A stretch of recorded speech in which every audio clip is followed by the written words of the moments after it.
আসসালামু আলাইকুম মালয়েশিয়ান প্রবাসী ভাইরা, আশা করি আপনারা সবাই ভালো আছেন। তো মালয়েশিয়া সরকার মালয়েশিয়ার বৈধ শ্রমিকদের জন্য কিন্তু ইপিএফ চালু করছে। কিন্তু অনেকের প্রশ্ন, ইপিএফ এর অ্যাকাউন্টটা কি আমাদের নিজেদের করে নিতে হবে? না ভাই, এই ইপিএফ এর অ্যাকাউন্টটা মূলত আমাদের যে কোম্পানির নামে ভিসা, এই কোম্পানির করে নেবে এবং কোম্পানির বসের দায়িত্ব।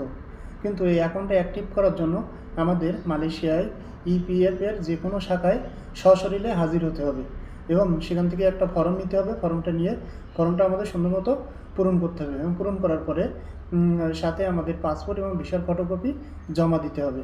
জমা দেওয়ার পরে তারা আপনাকে ডাক দেবে। ডাক দেওয়ার পরে আপনার ফেস ফিঙ্গারপ্রিন্ট এবং আপনার হাতের ফিঙ্গারপ্রিন্ট এবং সাথে পাসপোর্ট এবং ভিসার ফটোকপি জমা নেবে।